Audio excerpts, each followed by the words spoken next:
Hello bachcho, let's read this question. This question says that who was ruling over Russia during the revolution and how was he responsible for the revolution? Or who ruled Russia in 1914 and how did he manage his empire? Explain. तो बच्चों ये question हमसे जानना चाह रहा है कि revolution के दौरान रशिया में कौन रूल करता था और वो कैसे इस रिवॉल्यूशन के लिए रेस्पॉन्सिबल था, और रशिया में 1914 में कौन रूल करता था और वो अपने एम्पायर को कैसे मैनेज करता था। तो बच्चों इस क्वेश्चन का की कॉन्सेप्ट है जार निकोलस सेकंड, जो कि रशिया में रूल करते थे बिफोर द रशियन रिवॉल्यूशन। तो चलिए हम समझते हैं रशियन रिवॉल्यूशन और रूलर के बारे में।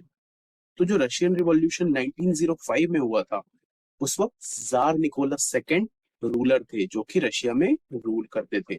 अब जो जार थे वो आउटडेटेड आइडियाज में बिलीव करते थे, just like the divine rights of the king और द ऑटोक्रेसी।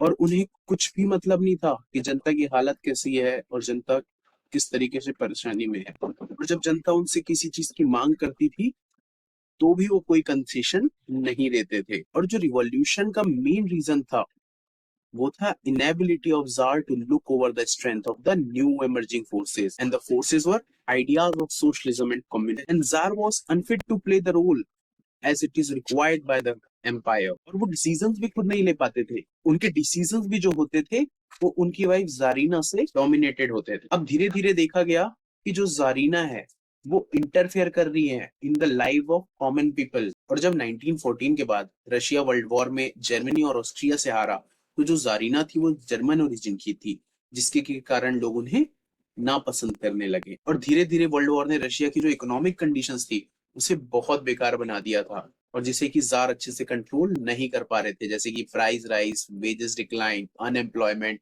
और इन सब के कारण क्या हुआ, एक रिवॉल्यूशन हुआ जार के अगेंस्ट, जिसने कि फाइनली जार के ऑटोक्रेटिक रूल को रशिया से खत्म किया। So it was tsar who was ruling over the Russia during the revolution, and we understand how he was responsible for the revolution.